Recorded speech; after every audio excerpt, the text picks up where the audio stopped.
زینب سے یہ کہہ دو کہ وہ دل کھول کے روئے، شبیر کی غمشیر ہے رونے کو نہ ترسے۔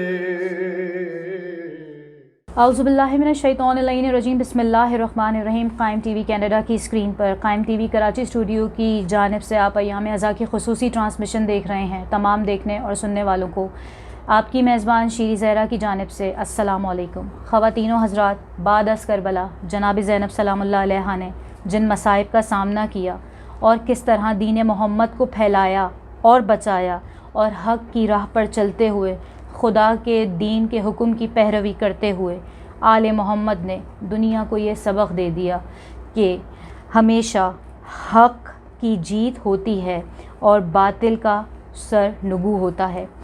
تو میں آج آپ کا تعارف کراتی چلوں، آج کی ہماری بہت ہی خاص مہمان ہیں۔ ایک بار پھر ہمارے اسٹوڈیو میں ہمارے ساتھ موجود ہیں محترمہ شہلا عباس صاحبہ۔ السلام علیکم۔ وعلیکم السلام۔ جی محترمہ شہلا عباس صاحبہ، جیسا کہ گزشتہ پروگراموں میں بھی ہم جناب زینب سلام اللہ علیہا کے حوالے سے گفتگو کر رہے ہیں، کیونکہ یہ ایک بڑا طویل موضوع ہے اور اسے کوزے میں بند کرنا بہت ہی مشکل ہے، تو ہم نے اس پروگرام کو چند نشستوں میں ڈیوائڈ کر کے ہم اس بارے میں بات کر رہے ہیں۔ تو میں نے آپ سے گزشتہ جو پروگرام میں بات کی، اب میں چاہوں گی کہ اس پروگرام کو وہیں سے کنٹینیو کروں اور دوسرے ٹاپک کے حوالے سے اور اسی ٹاپک کے حوالے سے بھی آپ سے بات کروں۔ ابن زیاد سے دربار کوفہ میں شہزادی کا کیا مکالمہ ہوا تھا؟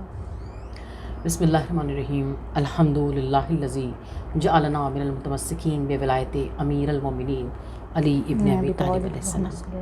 آسمان اپنی تمام تر رفتوں، تمام تر بلندیوں کے باوجود جس گھر کے آگے سجدہ ریز نظر آتا ہے وہ گھرانہ شہزادی کونین کا گھرانہ ہے، اور شہزادی زینب سلام اللہ علیہا جن کی گفتگو ہم کر رہے ہیں، جن کے بارے میں، وہ ثانی فاطمہ زہرا ہیں کہ رہیں خاموش تو خود ظلم کو حجاب آیا، اور زبان کھولی تو کوفے میں انقلاب آیا۔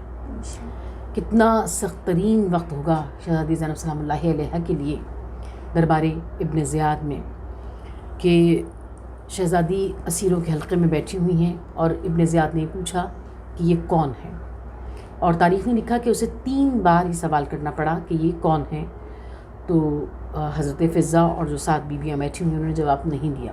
تیسری بار میں جب وہ جھنجھلایا اور اس نے سخت برہم ہو کر پوچھا تو حضرت فضہ نے جواب دیا کہ یہ زینب بنت علی امیر المومنین علی بن ابی طالب السلام کی بیٹی، فاطمہ زہرا کی بیٹی، رسول خدا کی نواسی زینب بنت علی ہیں۔ تو اس نے شہزادی کے اعصاب کو چوٹ دینے کے لیے یہ سوال کیا کہ تم نے دیکھا کہ خدا نے تمہارے جوانوں کو کیسے قتل کیا اور تمہیں کس طرح ذلیل کیا، اور اللہ اکبر، شہزادی زینب سلام اللہ علیہا کے اعصاب کی قوت جیسے انبیاء سلام کرتے ہیں، کہ شہزادی زینب سلام اللہ علیہا کھڑی ہوئی اور آپ نے فرمایا الحمد للہ الذی اکرمنا بنبیہ صلی اللہ علیہ وآلہ وطہرنا من الرجس تطہیرا، کہ حمد ہے اللہ رب العزت کے لیے جس نے رسول خدا صلی اللہ علیہ وسلم کو ہمارے جد کو نبوت سے سرفراز فرمایا اور ہمیں رجس سے پاک و پاکیزہ قرار دیا۔ پھر شہزادی نے اس کو جواب دیتے ہوئے کہا کہ ابن زیاد بے آبرو وہ ہوتا ہے، ذلیل وہ ہوتا ہے جو بدعہدی کرتا ہے خدا سے، جو خدا کے قوانین کو توڑتا ہے، جو جھوٹ بولتا ہے۔ یہ شہزادی نے گویا اس کے سامنے اس کا کردار بیان کر دیا کہ ہمیں تو پروردگار عالم نے عزتیں بخشی ہیں، اور آپ نے فرمایا کہ ابن زیاد بے آبرو وہ ہوتا ہے جو جھوٹ بولتا ہے، جو خدا سے کیے ہوئے عہد کو توڑتا ہے، اور وہ ہم نہیں ہیں، تو اچھی طرح جانتا ہے کہ وہ ہمارا غیر ہے۔ بی بی نے اسے اس کے دربار میں گویا ذلیل کر کے رکھ دیا، اور اس کے بعد اس نے کہا، یعنی جب اس کو کچھ نہیں بن پایا تو اس نے کہا کہ خوشی کے نقارے بج رہے تھے، اس نے کہا کہ اے زینب بنت علی، دیکھتی ہو یہ میری فتح کی شادی آنے ہیں، اور شہزادی زینب سلام اللہ علیہا اللہ اکبر، جن کا ذکر بے یقینوں کو یقین بخشتا ہے، بے شک، جن کا ذکر ہمیں ثبات و عزم بخشتا ہے. کہ بی بی نے فرمایا کہ اے ابن زیاد، یہ خوشی کے نقارے جو تو نے بجوائے ہیں، یہ جو تو کہہ رہا ہے کہ تیری فتح کے شادیانے ہیں، یہ صرف اس وقت تک بجتے رہیں گے جب تک تو تخت حکومت پر بیٹھا ہوا ہے. لیکن اس کے برعکس میرے بھائی حسین ابن علی کی فتح کا شادیانہ صبح قیامت تک بجتا رہے گا، بے شک، جب تک اذان ہوتی رہے گی. حسین ابن علی کی حقانیت کا اعلان ہوتا ہے. رہے گا. بے شک. محترمہ شہلا عباس صاحبہ، میں اپنے اگلے سوال کی جانب بڑھوں گی. کوفے سے شام تک کا سفر آل محمد کے گھرانے نے کس طرح طے کیا؟ اچھا دیکھیے، ہم دیکھتے ہیں کہ کربلا سے کوفہ تو بالکل متصل ہے، یعنی 11 محرم اسیر چلے ہیں اور 12 کو پہنچے ہیں. اور پھر یہاں سے کوفے سے جو شام کا راستہ ہے، اس کے لیے تاریخ نے لکھا کہ 3 راستے تھے. پہلا راستہ 550 میل لمبا تھا، دوسرا راستہ 700 میل لمبا تھا، اور تیسرا راستہ 1300-1400 میل لمبا تھا. پہلا راستہ جو 550 میل لمبا تھا، وہ اس پر شیعان حیدر کرار کی بستیاں تھیں، اس لیے اس راستے کو چھوڑ دیا گیا. کیونکہ اگر اس راستے سے جائیں گے اہل بیت اطہار کو اس عالم میں دیکھ کر وہ لوگ جتنا ممکن ہو سکے گا وہ جنگ کریں گے اور ان کا دفاع کرنے کی کوشش کریں گے. تو پہلا راستہ اس لیے چھوڑ دیا گیا. دوسرا راستہ جو 700 میل لمبا تھا، وہ اس لیے چھوڑ دیا گیا کیونکہ وہ زیادہ تر صحرائی علاقوں پر مشتمل تھا، یعنی وہاں آبادیاں نہیں تھیں. اور یزید اور اس کے ہوا خواہوں کا مطلب یہی تھا، ان کا مقصد یہی تھا کہ اہل بیت اطہار تشہیر ہوں. یہ بتایا جائے کہ نعوذ باللہ ایک خارجی نے خروج کیا تھا بادشاہ کے سامنے، اور اسے اور اس کے گھر والوں کو قتل کر دیا گیا، اور یہ اس کے گھر والے ہیں جنہیں اسیر بنا کر لے کر جایا جا رہا ہے. تو تیسرا راستہ جو 1300-1400 میل لمبا تھا، اس کو اس لیے منتخب کیا گیا کہ اس میں اہل بیت اطہار کے دشمنوں کی بستیاں تھیں. تو تشہیر کا مقصد بھی پورا ہو جاتا ہے، اور وہاں کوئی ان ہستیوں کے دفاع کی کوئی صورت نظر نہیں آ رہی. تو اس راستے کو اپنایا گیا، اور اس کے لیے تاریخ نے لکھا کہ طویل راستے کا توڑ یہ نکالا گیا کہ اونٹوں کو دوڑایا جائے. اور وہیں ہم وہ واقعات سنتے ہیں کہ جو بچے بہت کم سن تھے، جو میدان کربلا میں نہیں جا سکے تھے، جو اب ماؤں کی آغوشوں میں تھے، ان کو جب اونٹوں کو تیز دوڑایا گیا تو ماؤں نے امام حسین اسلام کے ساتھ آنے والے اصحاب و انصار کی بیویاں ہیں، آپ کے کچھ خاندان کی خواتین ہیں جن کے چھوٹے بچے ہیں، اور انہوں نے اس طرح اپنا ثبات اور عزم انہوں نے اس طرح دکھایا ہے کہ تاریخ نے لکھا کہ ان کی آغوش سے بچہ گرتا تھا اور وہ چیختی تھیں، روتی تھیں، فریاد کرتی تھیں، اور پھر وہ دیکھتی تھیں کہ پیچھے آنے والے اونٹوں کی زد میں ان کا بچہ آ رہا ہے. اس طرح یہ راستہ گزرا اور اہل بیت اطہار شام کی منزل پر پہنچے. دربار شام میں اہل حرم کا داخلہ جو ایک بہت ہی ہولناک، دردناک منظر تھا، اس بارے میں آپ بتائیے. دیکھیں، جب امام زین العابدین اسلام سے یعنی امام کربلا کے بعد تقریباً 40 سال زندہ رہے، اور امام سے جب بھی سوال کیا گیا کہ آپ پر سب سے زیادہ مصیبتیں کہاں پڑیں، تو آپ نے کربلا کا نام نہیں لیا، آپ نے شام کا کہا. اور کتنی روایتیں موجود ہیں جب امام سے پوچھا کہ آپ نے کہا الشام الشام الشام، تو لوگوں نے یہ بھی پوچھا کہ آپ کا تو سارا گھر کربلا میں قتل کر دیا گیا، پھر آپ شام کا نام کیوں لے رہے ہیں؟ تو آپ نے فرمایا کہ قتل ہونا، شہادت ہمارا شرف ہے. اگر بے کجاوا اونٹوں پر سوار کرایا جانا، ہماری مستورات کو، عصمت مآب، عفت مآب بیویوں کی چادروں کو چھین لینا اور انہیں بے ردا عالم میں ان کو لے کر جانا، اور خصوصاً دربار یزید میں جانا، یہ کوئی سید سجاد کے دل سے پوچھے. پھر وہ باب الساعت جو آج بھی وہ مقام موجود ہے جہاں شہزادیوں نے گھنٹوں اس بات کا انتظار کیا ہے کہ دربار کو سجایا جا رہا ہے، اور جب دربار مکمل سج جائے گا، آئینہ بندی کی جا رہی تھی، یعنی اس کا مطلب ہے کہ بڑے بڑے آئینے لگائے جا رہے تھے کہ اہل بیت اطہار داخل ہوں تو اپنی غربت کو دیکھیں. اور دربار میں داخلے کے لیے روایتوں نے لکھا کہ شہزادی زینب سلام اللہ علیہا، جن کا عزم، جن کا جلال اور جن کی ایک ہیبت ہے، تو شہزادی نے سید سجاد سے کہا کہ میں اس میں داخل نہیں ہوں گی. آپ نے پہلا قدم رکھا. اور آج بھی جب ہم جاتے ہیں تو باب الساعت سے کوشش کرتے ہیں ہر محب کہ ہم وہیں سے داخل ہوں.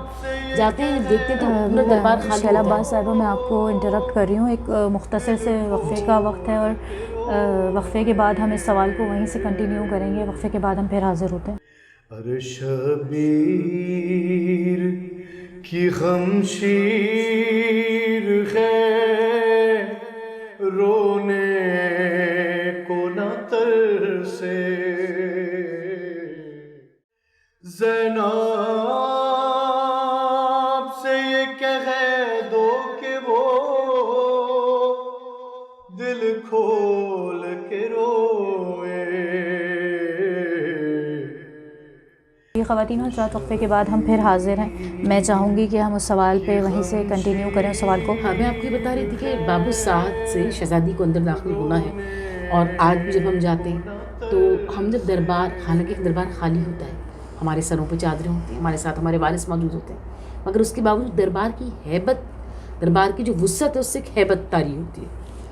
اور یہ سوچ کر کہ یہ دربار بھرا ہوا ہوگا اور سیدانیوں کے سر پہ ناموس رسالت کے سروں پر چادریں نہیں ہوں گی، یہ قیامت خیز منظر ہوگا. تو شہزادی زینب سلام اللہ علیہ نے جب پہلا قدم رکھا تھا تو تاریخ نے لکھا تھا کہ آپ نے قدم رکھا اور قدم واپس پلٹا کے، اور آپ نے کہا میں ننگے سر دربار میں نہیں جاؤں گی. شمر سے کہو کہ ہمارے لیے رداؤں کا اہتمام کرے. تو ہمیشہ کی طرح شمر تازیانہ لے کر امام زین الدین اسلام کے پاس آیا اور اس نے تازیانوں پر تازیانے مارے، امام کی پشت کو فگار کیا. امام پھوپھی کے پاس آیا اور کہا پھوپھی اماں یہ نہ سمجھیے گا کہ مجھ میں اب تازیانے کھانے کی ہمت نہیں رہی ہے، لیکن پھوپھی اماں آپ ایک بار اب بابا کے سر کی طرف دیکھ لیجئے، آپ شریکت الحسین ہیں، آپ دیکھیے کہ بابا کے سر کی طرف دیکھ لیجئے، پھر جو آپ کا فیصلہ ہوگا وہ مجھے منظور ہوگا. شہزادی نے بھائی کے کٹے ہوئے سر کی طرف دیکھا.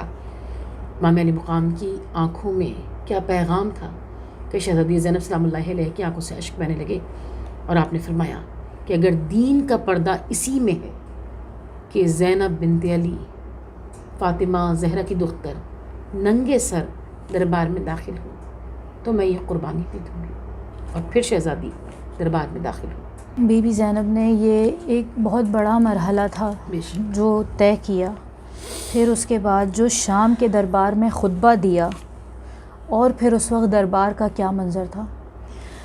شہزادی زینب سلام اللہ علیہ نے جو خطبہ دیا ہے، یعنی ہم جب اس خطبے کے منظر کو فقط سوچتے ہیں کہ دیکھیے جب شہزادی دربار میں موجود ہے، 700 کرسی نشینوں کا مجمع ہے اور ملکوں سے لوگوں کو بلایا گیا ہے، سفیر موجود ہیں، اور شہزادی کس عالم میں ہے کہ آپ کے ہاتھ پس پشت بنے ہوئے ہیں، آپ کا سر کھلا ہوا ہے، اور آپ کے ساتھ جتنے بھی لوگ ہیں وہ اس عالم میں ہیں.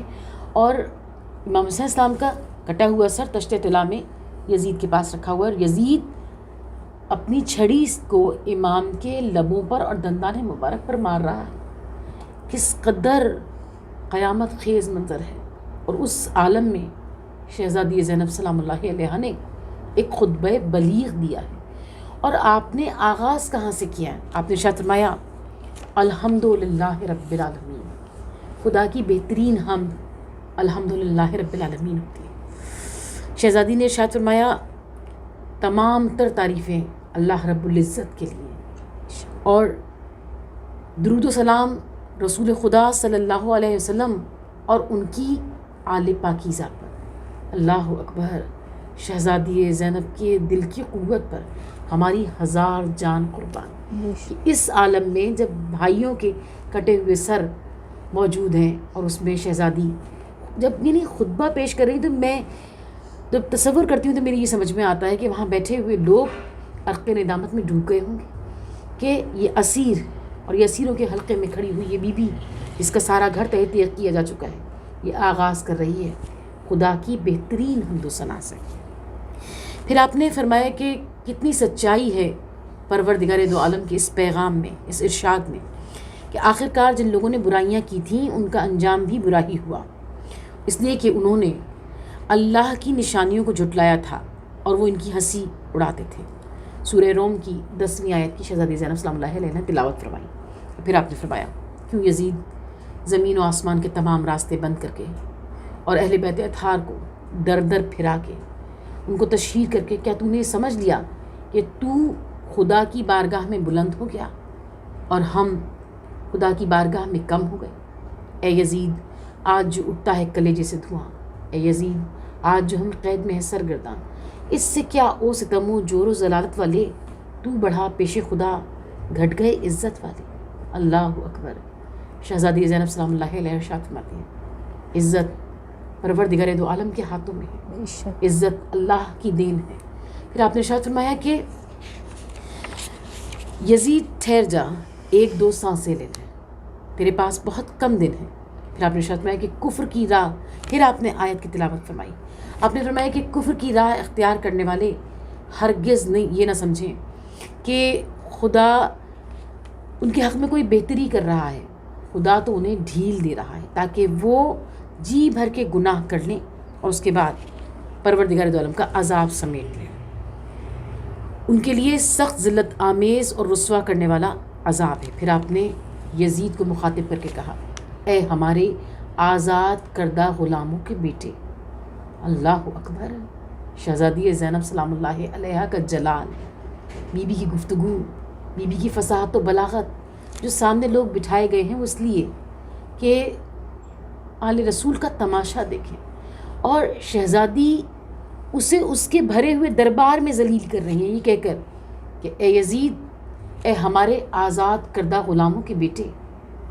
لوگ سوچنے پر مجبور ہیں کہ یہ کیا وجہ ہے، اور فتح مکہ یہ بتا رہی ہے کہ جب رسول خدا صلی اللہ علیہ وسلم نے ارشاد فرمایا تھا کہ میں نے تم سب کو آزاد کر دیا، تو وہ آزاد کردہ تمام غلام تھے اور ان کی اولادیں آج تخت حکومت پر بیٹھی ہیں اور آل رسول کے ساتھ زیادتی اور ظلم کر رہی ہیں۔ پھر آپ نے ارشاد فرمایا کہ کیا یہی عدل ہے؟ کیا اسی کو انصاف کہتے ہیں کہ تیری عورتیں اور تیری کنیزیں تک تو پردے میں بیٹھیں اور رسول خدا کی بہو بیٹیاں سر برہنہ ایک شہر سے دوسرے شہر پھیلائی جائے؟ یزید کیا تیرا انصاف یہی؟ پھر آپ نے ارشاد فرمایا کہ اے یزید تو احساس جرم کے بغیر جس ڈٹائی کے ساتھ تو یہ کہہ رہا ہے کہ اگر کاش آج میرے اسلاف زندہ ہوتے، آج میرے باپ دادا زندہ ہوتے تو میرے ہاتھوں کو چومتے اور کہتے کہ کیا تو نے اچھا کام کیا۔ اے یزید تیرے ہاتھ کبھی نہ شل ہوں، کبھی نہ تھکے کہ تو نے حسین ابن علی کو رسول خدا کے جگر گوشے کو قتل کر ڈالا۔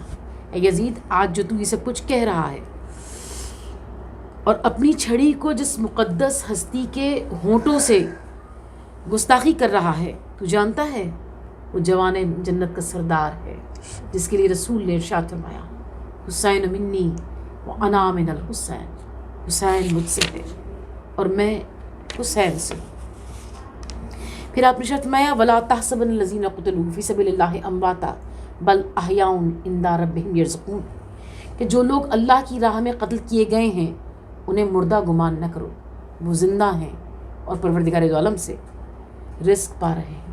پھر آپ نے ارشاد فرمایا یزید تیرے لیے بس اتنا ہی جاننا کافی ہے کہ بہت جلد خدائے ذوالجلال فیصلہ دے گا، محمد مصطفیٰ مدعی ہوں گے اور جبرائیل امین مدد کریں گے۔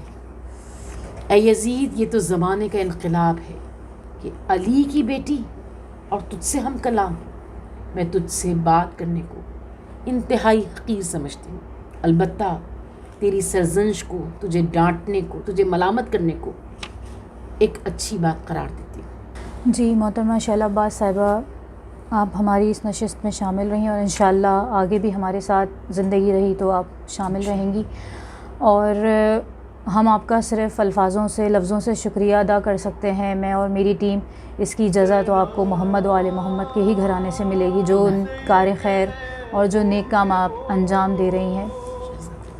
اسی کے ساتھ مجھے اور قائم ٹی وی کی ٹیم کو اجازت دیجیے، زندگی رہی تو پھر ملاقات ہوگی۔ فی امان اللہ۔ ارے شبیر کی خمشیر